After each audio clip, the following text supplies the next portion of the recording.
my world shattered the night the flames danced. Not just the physical world of the dorm, but the carefully constructed reality of my life, built on good grades, quiet ambition, and the approval of others. They called me a coward for not jumping into the fire. The CCTV showed who lit it. It started with a scream. A sharp, piercing sound that ripped through the sleepy haze of the late-night study session. I was hunched over my textbooks, the glow of my desk lamp the only light in my corner of the dorm common room. My roommate, Mila, was already asleep in her bed, her curtains drawn. The scream came again, closer this time, followed by the acrid scent of smoke. Fire. My blood ran cold, a glacial current seizing my limbs. Panic. A raw, primal beast clawed at my throat, stealing my breath. My mind, usually so quick, so analytical, became a jumbled mess of terrifying images, flickering flames, choking smoke, the screams of my friends. I tried to move, to stand, but my muscles refused to obey, locking me in place. It was like watching a nightmare unfold in slow motion, powerless to intervene. The smoke, thick and acrid, began to seep under the common room door, curling around the edges like malevolent fingers. Then, through the haze, I saw her. Mila, my quiet, unassuming roommate, usually so timid, so delicate. She burst through her curtains, her eyes wide with a terrifying intensity I had never seen before. "Fire!" she shrieked, her voice strangely clear, cutting through the rising panic. "Everyone out! We have to help!" Before I could even register her words, she was at the common room door, fumbling with the handle. The heat radiating from it was intense, making the air ripple. Other students, awakened by the screams and the smoke, began to emerge from their rooms, their faces pale with terror, their movements frantic. Chaos erupted, a cacophony of shouts, coughs, and desperate cries for help. I remained frozen, a statue of terror, watching it all unfold with horrifying clarity, unable to break free from the paralysis that gripped me. Mila, with a sudden, astonishing burst of strength, yanked the door open. A wave of superheated air and thick, black smoke billowed into the common room, forcing everyone back. But Mila, seemingly impervious to the inferno, didn't recoil. Instead, she took a step forward, into the roaring blaze, her silhouette briefly illuminated by the hellish orange glow. "There are people still inside!" she screamed, her voice hoarse, her face streaked with soot. "We have to help them." A collective gasp swept through the terrified students. They watched, awestruck, as Mila, without a moment's hesitation, plunged into the smoke-filled corridor, disappearing into the inferno. Seconds later, she emerged, dragging a coughing, half-conscious student behind her, her small frame straining under the weight. She deposited the student with others who were frantically trying to get everyone to safety, then turned, her eyes fixed on the burning corridor again. "Anyone else?" she croaked, her voice barely audible over the roar of the fire. Another wave of smoke engulfed the corridor, making it impossible to see. Someone shouted that the fire department was on its way. The common room was quickly emptying, students scrambling over each other to escape, their faces etched with horror. I was still rooted to the spot, my lungs burning with every shallow breath, my vision blurring. My mind screamed at me to move, to flee, but my body felt heavy, unyielding, as if cemented to the floor. Mila, appearing from the smoke again, her eyes gleaming strangely in the flickering light, suddenly darted towards me. She grabbed my arm, her grip surprisingly strong. "Come on, Anya! We have to go!" she yelled, her voice urgent. But as she pulled me towards the door, I felt something else, something cold and sinister behind her words. A sudden, unexpected push. Not a guiding push, but a shove, powerful and deliberate, towards the gaping maw of the burning corridor. My eyes widened in terror. In that fleeting moment, Amidst the chaos and confusion, as the smoke momentarily cleared, I saw it. The glint of something in her hand, something small and metallic, reflecting the inferno's glow. A flicker of orange, a momentary flash of something igniting. It was gone in an instant, swallowed by the smoke and the overwhelming sensory assault. And then, the unmistakable scent of accelerant, sharp and distinct, cut through the acrid smell of burning wood and fabric. It was a smell I recognized from my father's old workshop, where he sometimes used chemicals for quick-drying paints. But it was fleeting, quickly masked by the sheer volume of smoke. I stumbled, catching myself on the doorframe, narrowly avoiding being propelled into the inferno. Mila looked at me, her eyes unreadable, then turned and ran, disappearing into the throng of evacuating students, shouting for others to follow. The last I saw of her was her slight figure, bathed in the orange glow, leading the charge to safety, but hero in the eyes of everyone else. By the time the firefighters arrived, the dorm was a raging inferno. The common room, where I had stood frozen in terror, was swallowed by flames. I was pulled out by a kind-faced firefighter, my body weak with shock and smoke inhalation. I coughed, wheezed, and collapsed onto the damp grass outside, gasping for air, the chaos of sirens and shouting ringing in my ears. The days that followed were a blur of questions, investigations, and hushed whispers. The dorm was destroyed, uninhabitable. Thankfully, no one had died, but several students were hospitalized with severe smoke inhalation and minor burns. Mila, hailed as a hero, was among them, though her injuries were surprisingly minor for someone who had supposedly plunged into a burning building multiple times. Her story of bravery, of repeatedly running into the fire to rescue others, spread like wildfire through the campus, captivating everyone. And then, the finger-pointing began. I was the only one who hadn't done anything. The only one who had been found just inside the common room, seemingly paralyzed by fear, while others, even frail Mila, had shown astonishing courage. The security cameras, damaged by the fire, had only captured grainy, intermittent footage of the common room. What little they showed depicted a terrified, frozen figure May while others rushed past, and then a brief, blurry image of Mila valiantly entering the smoke-filled corridor. The crucial seconds just before she entered, or what happened directly at the doorway, were obscured by smoke or corrupted by the heat. The narrative was quickly cemented. Mila, the brave hero. Anya, the frozen coward. The whispers started subtly, then grew into a roar. She just stood there. She didn't help anyone. She froze. What a disgrace. My friends, once so close, averted their eyes. My professors, usually so encouraging, looked at me with disappointment. The school administration, facing immense public pressure, launched an investigation. My explanation of seeing Mila with something metallic, of feeling a push towards the flames, sounded like the desperate ramblings of a traumatized, guilt-ridden girl. There was no evidence, no witnesses. Only Mila's heroic narrative, backed by the grateful testimonies of those she had supposedly rescued. Within weeks, the verdict was delivered. I was expelled from Crestwood University, disgraced and shamed, labeled a coward. The official statement cited my failure to assist in evacuation efforts and conduct unbecoming a student in a crisis. My scholarship was revoked, my academic future obliterated.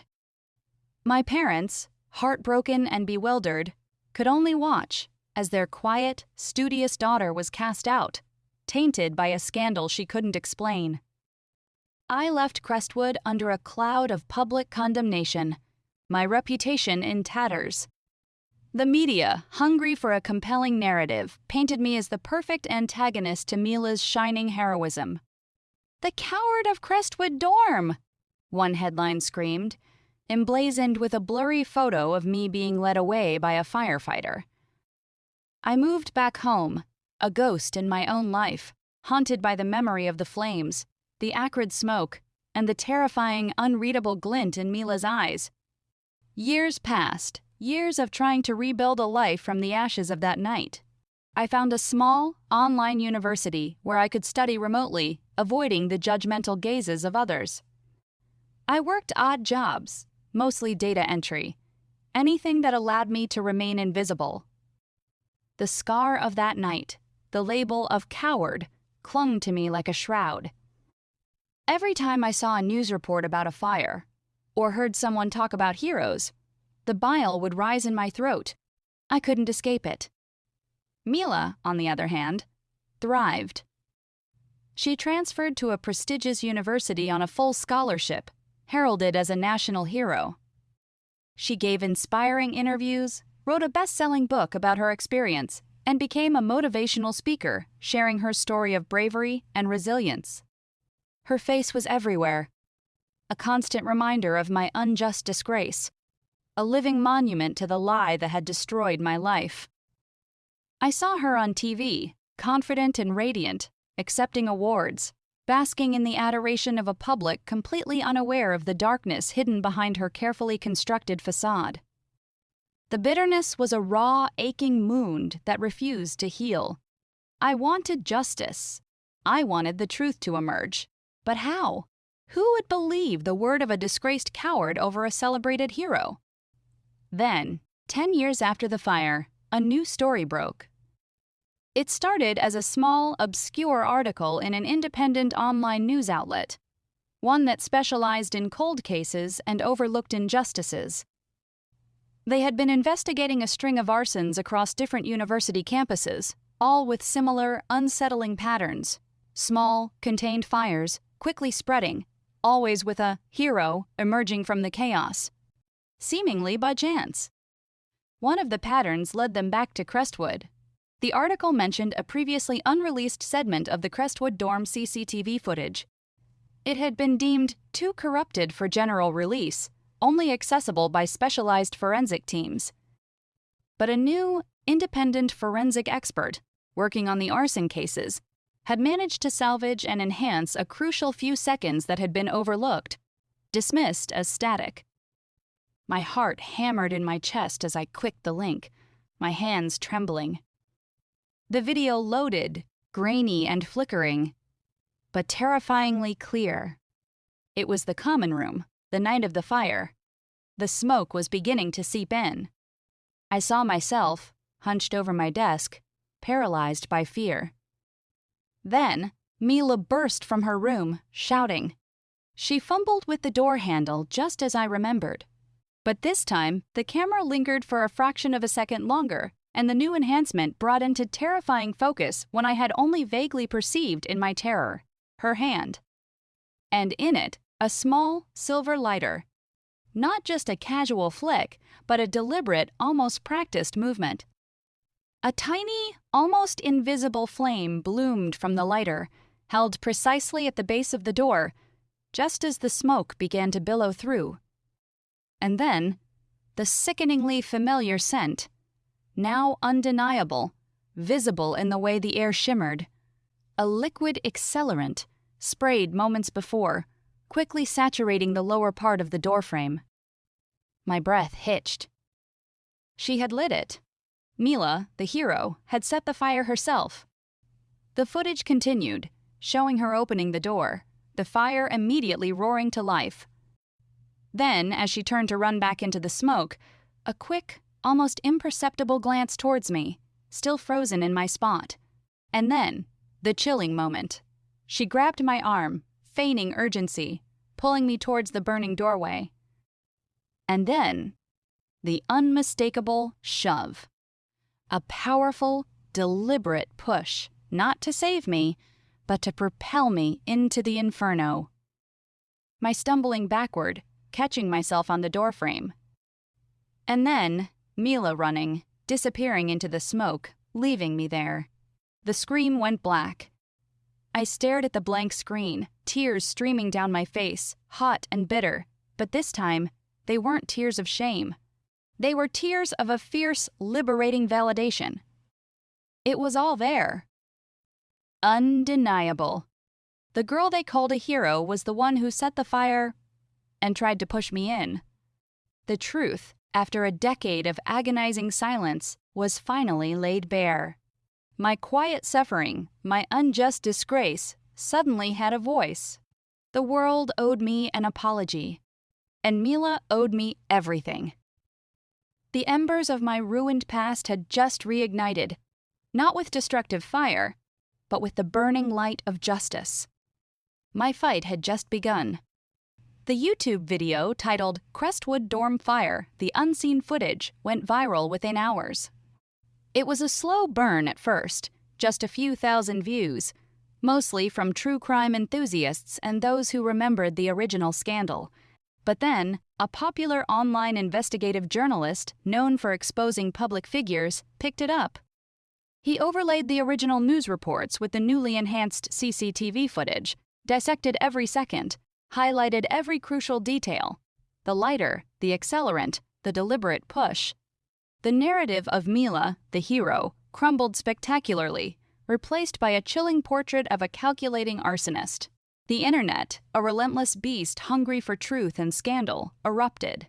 Hashtags like #JusticeForAnya and #MilaTheArsonist trended globally.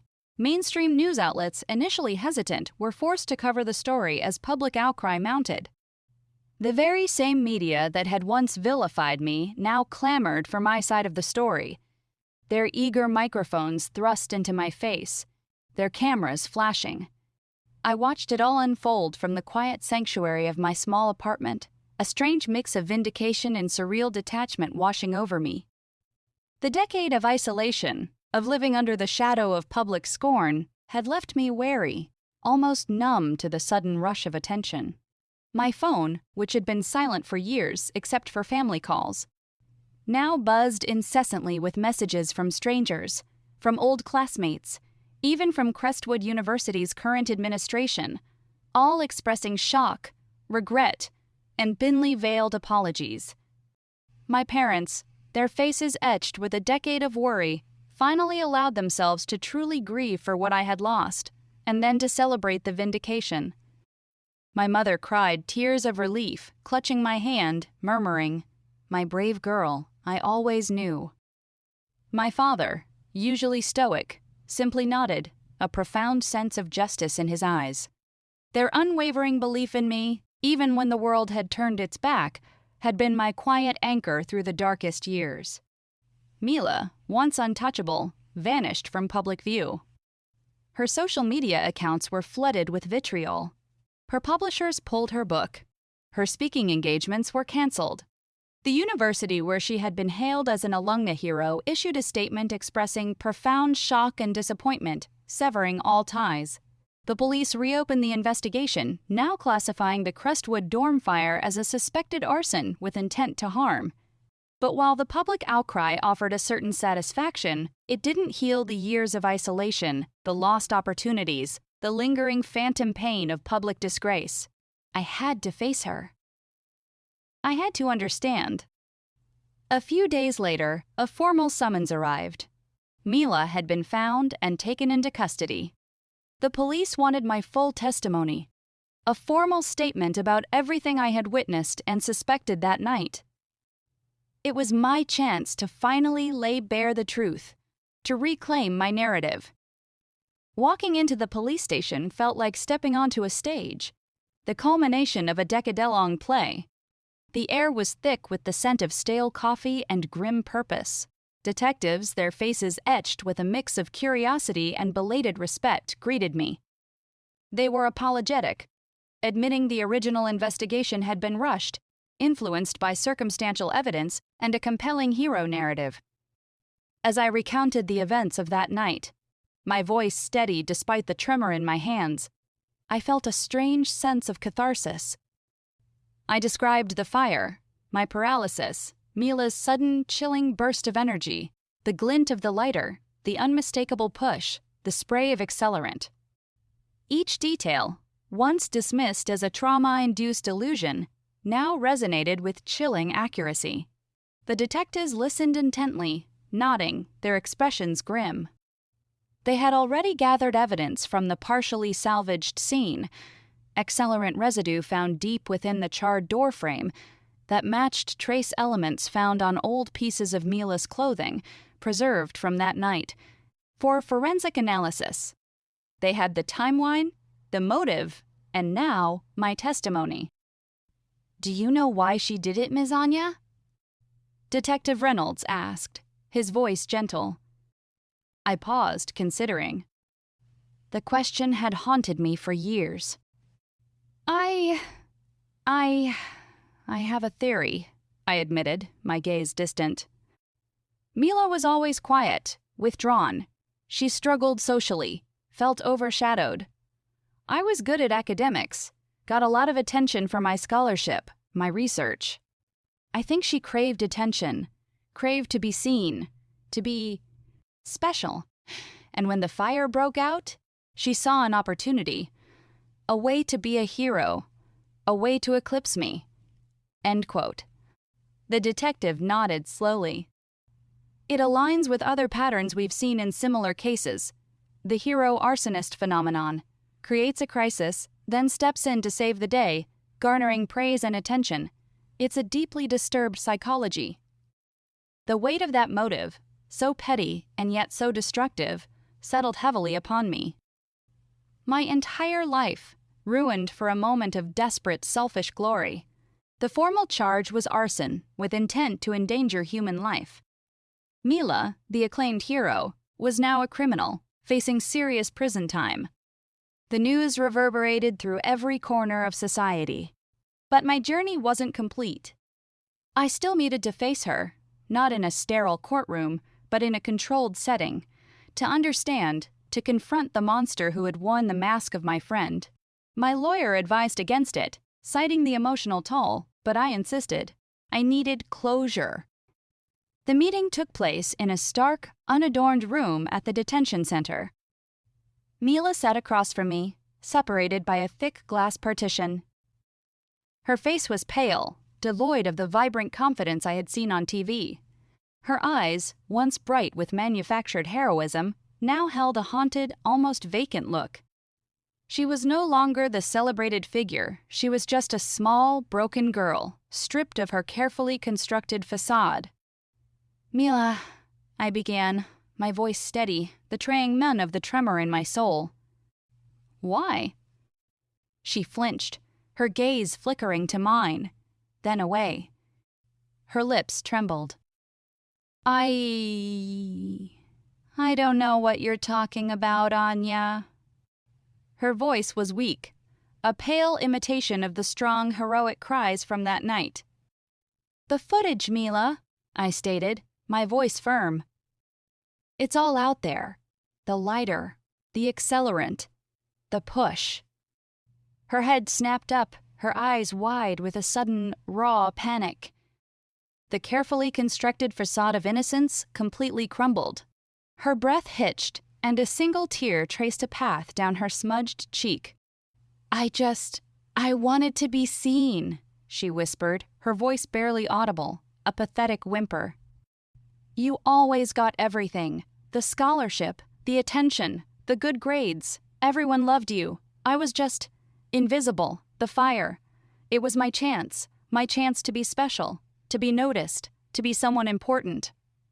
The confession hung in the air, a chilling echo of the detective's theory. "And me?" I asked, my voice tight with remembered pain. "You tried to push me into the fire. Why?" She flinched again, recoiling. I don't know," she stammered, her voice rising in a desperate plea. "It was a moment of madness. You were just there, frozen. I thought if someone was lost, if I rescued them, it would make me an even bigger hero. And you were just an obstacle. You were always so perfect. It just snapped." Her words were like shards of glass, piercing my heart. The casual cruelty, the desperate envy, the sheer disregard for my life, all for a fleeting moment of recognition. It was almost incomprehensible in its depravity. "You destroyed my life, Mila," I said, my voice breaking, the tears finally flowing freely. 10 years. 10 years of living as a pariah. 10 years of shame, because you wanted to be a hero. She sobbed, a ragged, choking sound. "I'm so sorry, Anya. I never meant... I didn't think... I just wanted..." Her words devolved into incoherent gasps, her face contorted in remorse, or perhaps self-pity. I watched her, a hollow ache in my chest. There was no grand epiphany, no satisfying moment of vengeance. Just a broken girl, consumed by her own desperate need for validation, leaving a trail of destruction in her wake. It was a bleak, depressing end to a decade of pain. I stood up, the chair scraping loudly against the floor. "I hope you find peace, Mila," I said, my voice devoid of emotion. "And I hope you pay for what you did." I turned and walked out, leaving her sobbing alone in the stark room. The air outside the detention center felt clean, crisp, laden with the promise of a future finally free from the shadows of the past. The truth was out. My name was cleared. And for the first time in a decade, I felt a lightness in my step, a quiet sense of liberation. The fire had taken so much, but it had also, in a twisted way, given me something precious, the truth, and the chance to finally reclaim my life. The journey of rebuilding would be long, but I would walk it, head held high, no longer the coward, but the survivor who unearthed the hidden flames. The aftermath of Mila's confession and the public's shocking realization was a whirlwind. My life, which had been characterized by quiet anonymity, was now thrust into the glaring spotlight. Journalists camped outside my apartment building, interview requests flooded my email, and television producers offered lucrative deals for my story. It was overwhelming, a stark contrast to the years of being deliberately overlooked. My lawyer, a sharp, empathetic woman named Ms. Davies, advised me on how to navigate this sudden fame. "You have a powerful platform now, Anya," she told me, her eyes kind. "You can choose how to use it. You can become a voice for others who have been unfairly judged, or you can simply reclaim your narrative and move forward. The choice is yours." I chose a middle path. I agreed to a single, in-depth interview with a respected national news outlet, one known for its integrity rather than sensationalism. It was my opportunity to speak my truth, unvarnished, without the emotional theatrics that had defined Mila's public persona. I wanted to tell the story not just of my suffering, but of my resilience, of the quiet strength I found in the dark years, of the importance of seeking truth, even when it feels impossible. The interview was cathartic. I sat across from the seasoned journalist, my voice steady, recounting the chilling events of that night, the decade of scorn, the crushing weight of public judgment, and the profound vindication of the CCTV footage. I spoke of the paralysis that had gripped me, a primal fear, not cowardice, and the inexplicable glint in Mila's eyes. I spoke of the bitter irony of her becoming a national hero while I was branded a disgrace. I didn't demonize Mila, I simply presented the facts, allowing her own actions to speak for themselves. I emphasized the mental and emotional toll of being unjustly shamed, the insidious nature of public opinion, and the long, arduous journey of rebuilding a shattered sense of self. "What do you hope for now, Anya?" the journalist asked, her gaze compassionate. I looked directly into the camera, my voice clear and unwavering. "I hope that my story serves as a reminder to question narratives, to look beyond the surface, to understand that heroism can sometimes be a mask for something far darker. And I hope it gives courage to anyone who has been unfairly judged or silenced. Your truth matters. Even if it takes 10 years, it will eventually come to light." The interview aired to widespread acclaim. The public reaction was overwhelmingly supportive, a wave of empathy washing over me, erasing the last vestiges of the shame that had clung to my name. People shared their own stories of injustice, of being misunderstood, of fighting for their truth. I received thousands of letters and emails, not just of apology, but of solidarity. It was overwhelming, but also incredibly healing. Crestwood University, facing immense pressure to make amends, publicly reinstated me, offering an official apology and inviting me back to complete my degree, with a full scholarship. It was a gesture of atonement, a symbolic erasing of the stain on my record. For a moment, I considered it. The thought of walking through those hallowed halls again, head held high, was tempting. But Crestwood, for all its prestige, carried too many painful memories. My new online university, with its quiet anonymity and supportive community, had become my true academic home. I politely declined their offer, choosing to complete my studies on my own terms. My immediate focus shifted to the legal proceedings. Mila's trial was swift, given the irrefutable evidence. She pleaded guilty, a desperate attempt to reduce her sentence. The judge, acknowledging the severity of her actions and the decade of suffering she had inflicted, handed down a harsh sentence, a substantial prison term, a testament to the gravity of her crime. It was a somber conclusion, but a necessary one. Justice, slow as it had finally arrived. With the trial behind me, a profound sense of closure settled over me. The public spectacle began to fade, replaced by a quiet sense of normalcy. I found myself walking with a newfound lightness, a freedom from the invisible chains that had bound me for so long. The label of coward had been replaced by survivor and truth teller. My quiet apartment, once a refuge from a hostile world, now felt like a home filled with possibility.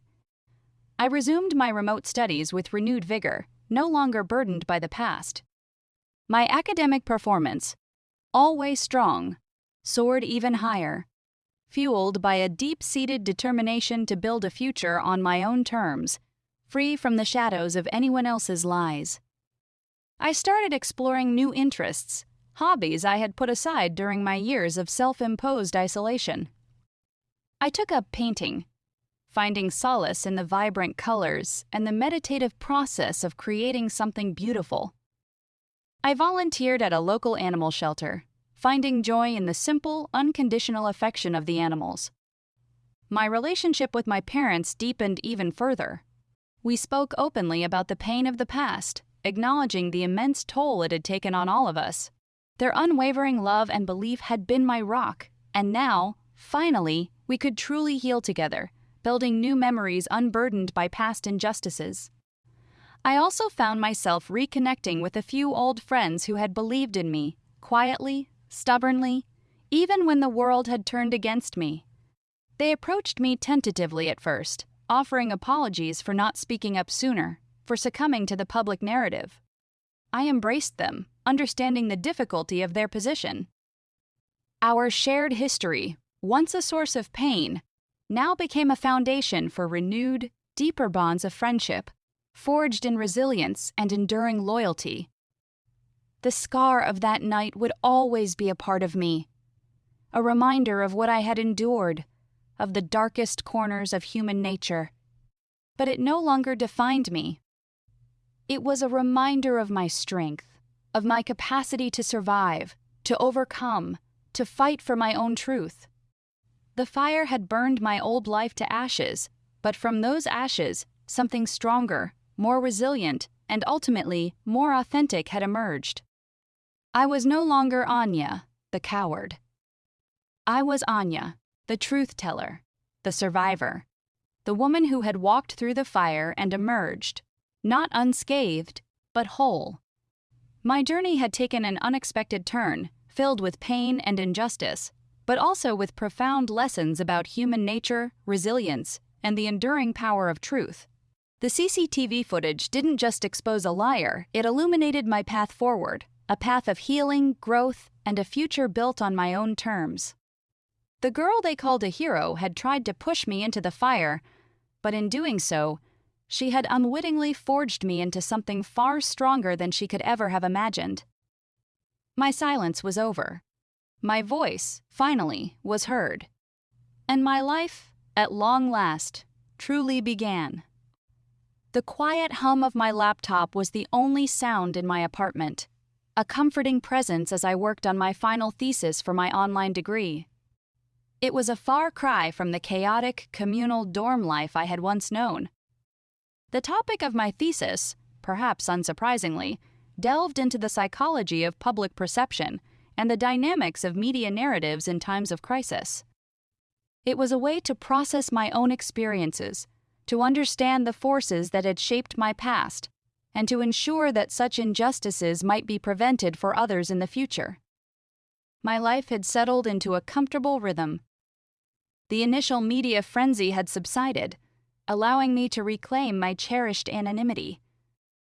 I still received occasional fan mail, heartfelt messages from strangers who had been touched by my story, but it was no longer overwhelming.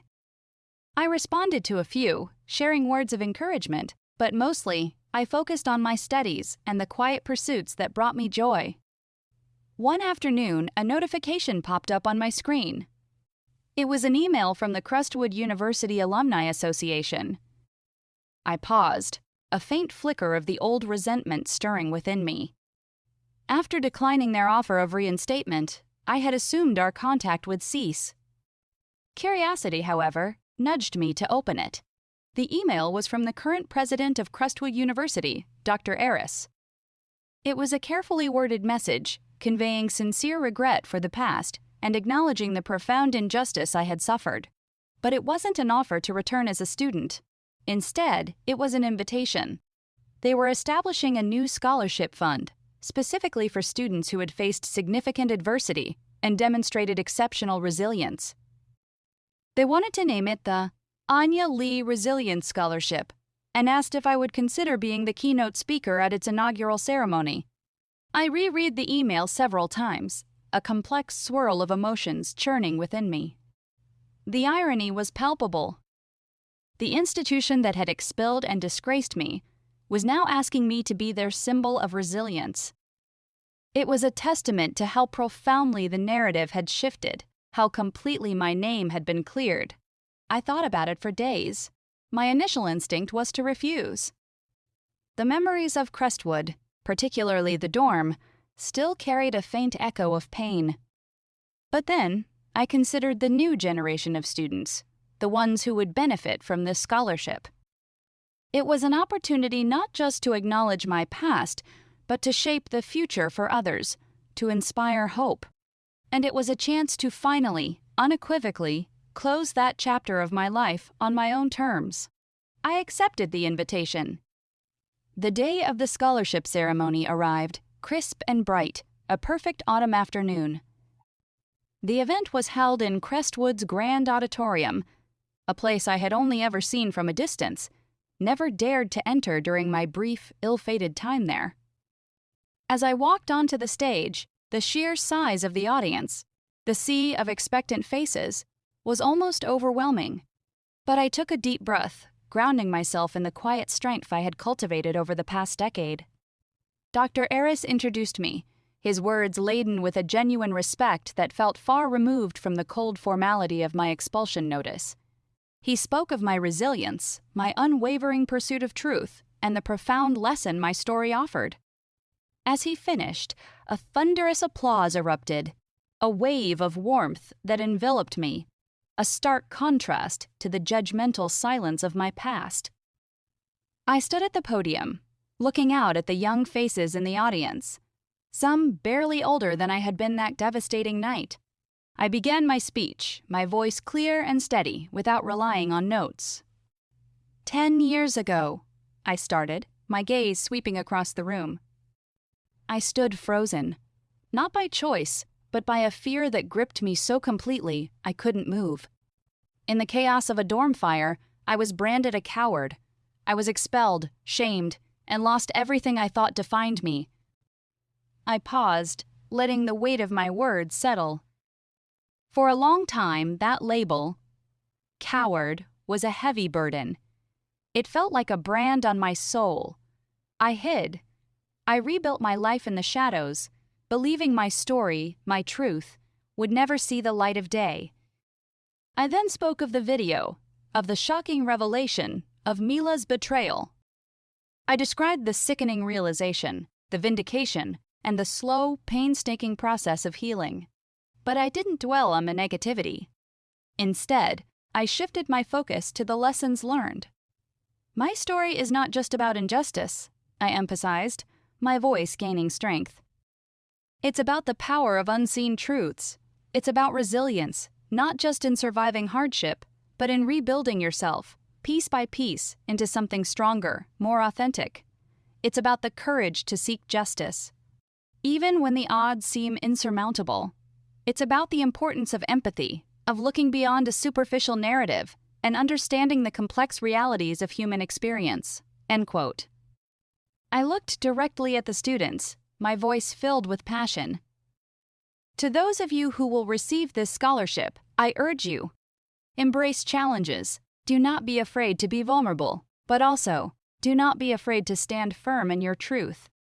Even when the world doubts you, your character is forged not in moments of effortless success, but in the crucible of adversity. And your compassion for others, your willingness to question and understand, will be your greatest strengths. End. I ended my speech with a simple, heartfelt message. Life will throw curveballs. Sometimes it will be unfair. Sometimes the truth will be hidden, but trust in your own strength, in your own integrity. Keep moving forward, because even in the darkest moments, the light of truth will eventually shine, and it will show you not just who lit the fire, but who you truly are, forged in its flames. The auditorium erupted in another wave of applause, longer and even more fervent this time. As I stepped down from the podium, students rushed forward, eager to shake my hand, to share their own stories, their eyes filled with inspiration. I signed a few autographs, something I never imagined doing, and exchanged encouraging words. It was a profound, humbling experience. As the ceremony concluded, I walked out of the auditorium, the autumn sunlight warm on my face, a sense of lightness in my step. The old shadows of Crestwood were finally gone, replaced by a sense of peace and a quiet pride. I had faced my past, confronted my demons, and emerged whole. The fire, which had once been the symbol of my destruction, had become the catalyst for my rebirth. The ceremony concluded, leaving me with a profound sense of peace and a quiet pride. I had faced my past, confronted my demons, and emerged whole. The old shadows of Crestwood were finally gone, replaced by a feeling of peace and a quiet pride. The fire, which had once been the symbol of my destruction, had become the catalyst for my rebirth. My future was unwritten, but for the first time in a decade, it felt bright and full of infinite possibilities. I was no longer the girl they called a coward. I was Anya, the survivor, the truth-teller, ready to face whatever came next, head held high, my spirit unbroken, my purpose clear.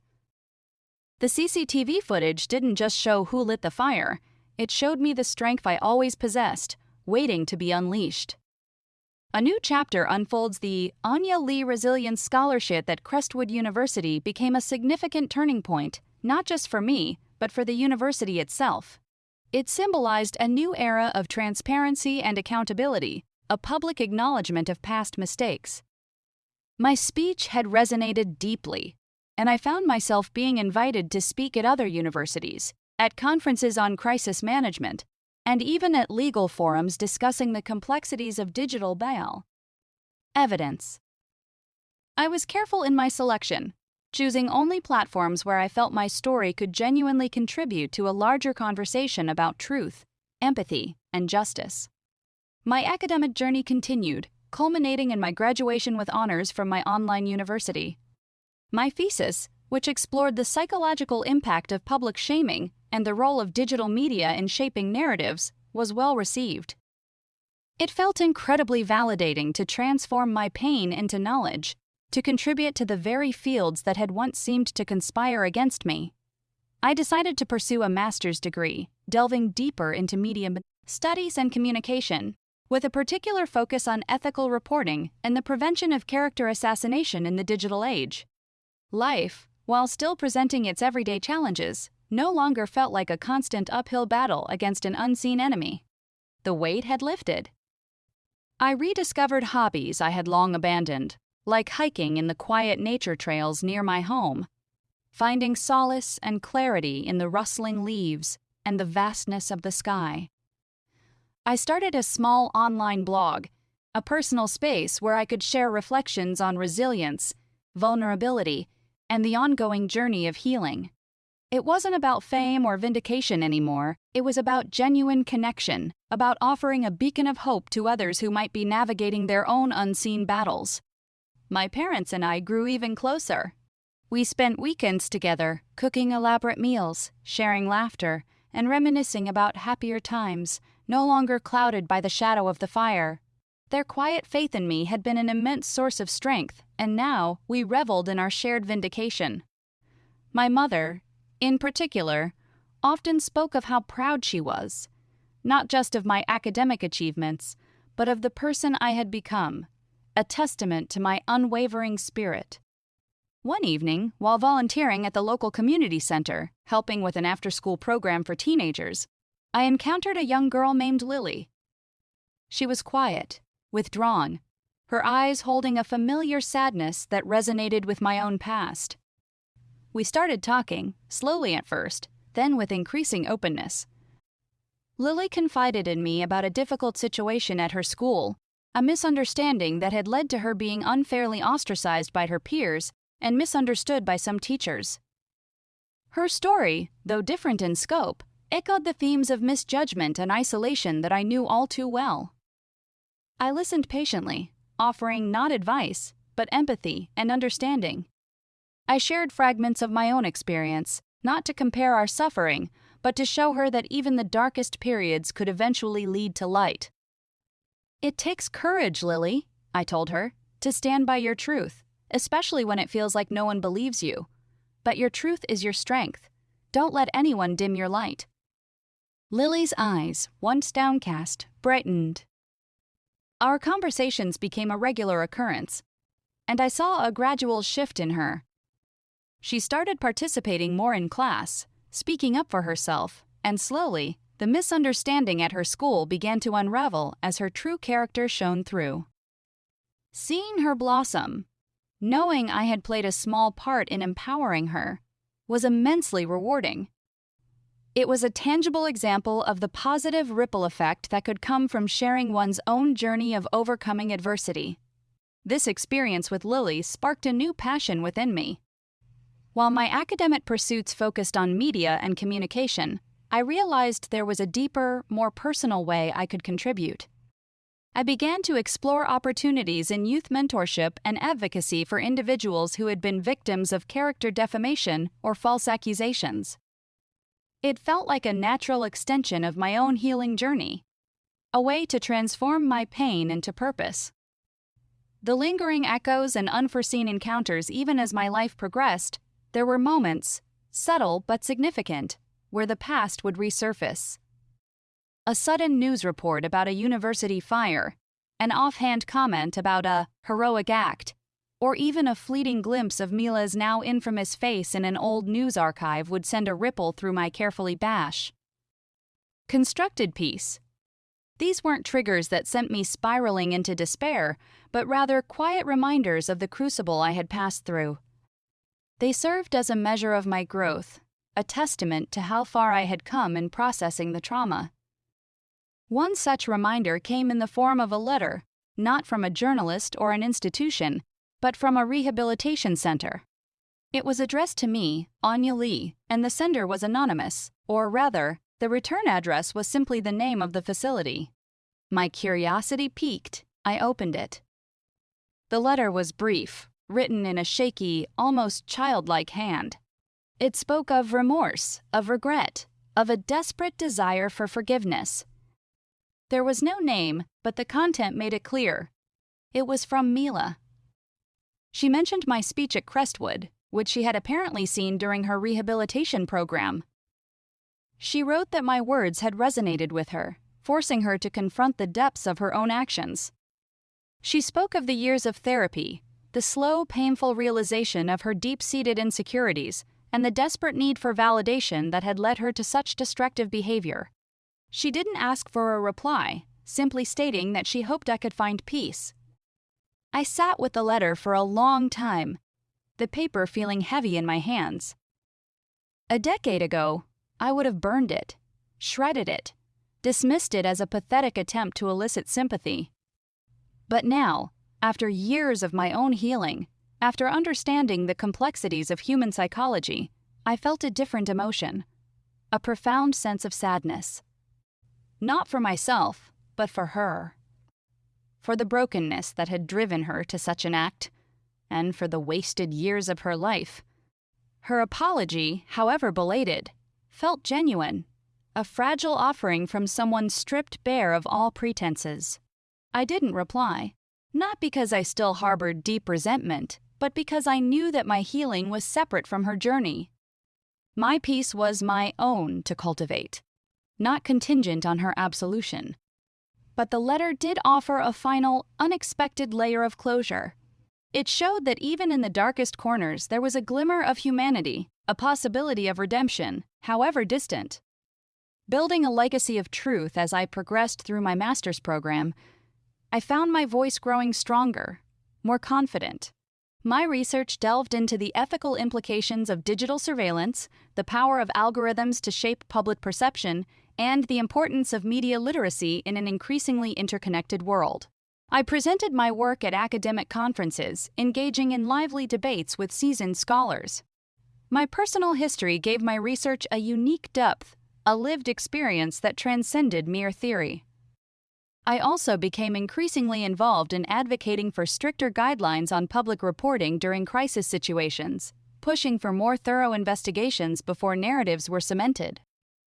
I collaborated with legal organizations to develop resources for individuals who had been unfairly accused or publicly maligned. It was slow, painstaking work, often frustrating, but immensely meaningful.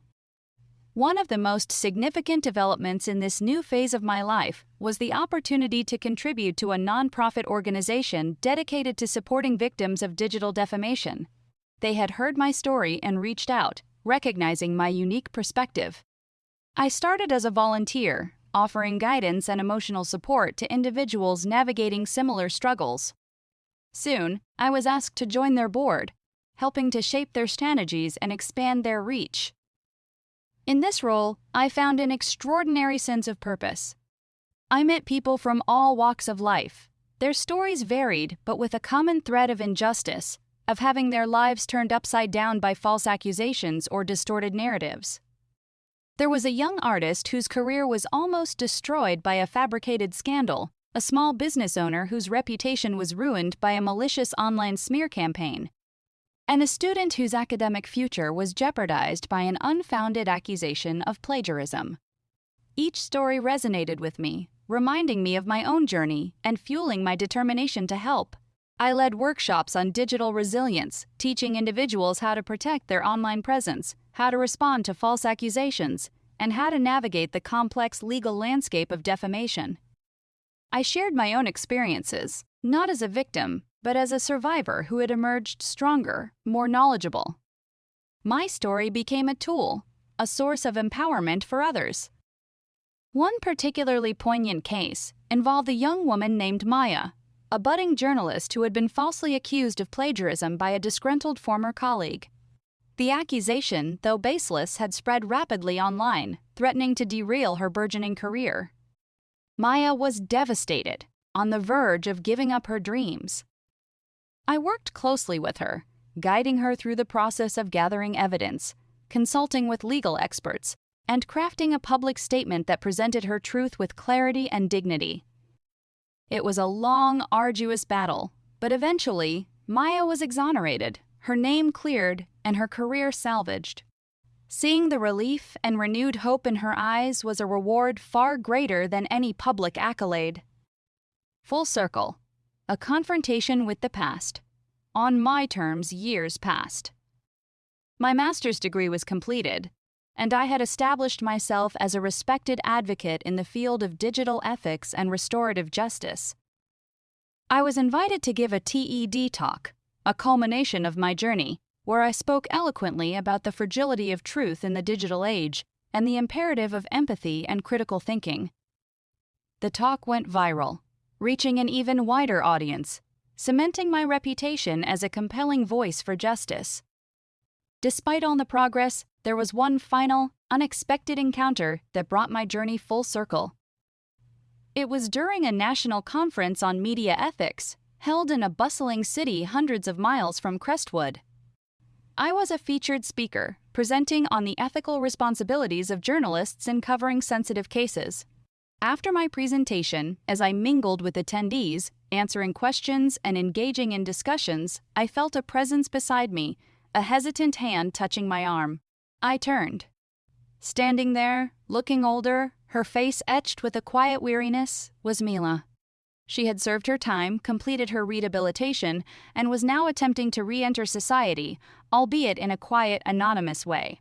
She wasn't seeking fame or forgiveness, simply existing. My heart gave a surprising lurch, not of anger, but of a strange, almost detached recognition. Her eyes, which had once held that terrifying, unreadable glint, now held a deep, profound sadness. She looked genuinely remorseful, stripped of the bravado and self-pity I had seen in our last encounter. "Anya," she whispered, her voice barely audible. I saw your talk. It was powerful." I simply nodded, my gaze steady, betraying no emotion. The years had afforded me a perspective that allowed me to view her not as a monster, but as a deeply flawed individual who had committed a heinous act, and who was now paying the price. "I know I can never truly apologize for what I did," she continued, her voice trembling. "There are no words, but I wanted you to know, I understand now, the depth of the pain I caused, the years I stole from you, and I want to say, thank you, for speaking your truth, for not letting my lie win." Her words were raw, unvarnished. There was no attempt to rationalize, no self-pity. Just a stark, genuine acknowledgement of her culpability and a surprising gratitude for my resilience. It was the truest form of an apology I had ever received from her.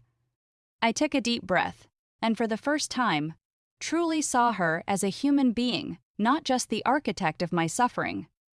"Mila," I said, my voice soft but firm, "the past cannot be changed, but the future can.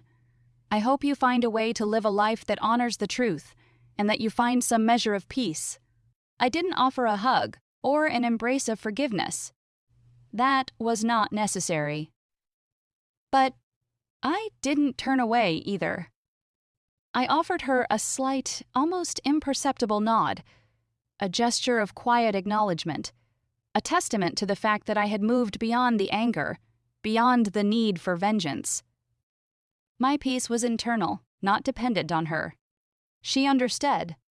A faint, almost imperceptible tremor passed through her as she nodded back, a silent acceptance of my words. Without another word, she turned and disappeared into the crowd, leaving me standing there, a sense of quiet completion settling over me. That encounter, brief and unexpected, was the final thread in the tapestry of my healing. It wasn't about her seeking my forgiveness, but about her accepting the truth, and in doing so, freeing me from the last vestiges of the past. The fire, which had consumed so much, had also, in its own destructive way, forged a path to a truth that resonated far beyond the confines of a single dorm room.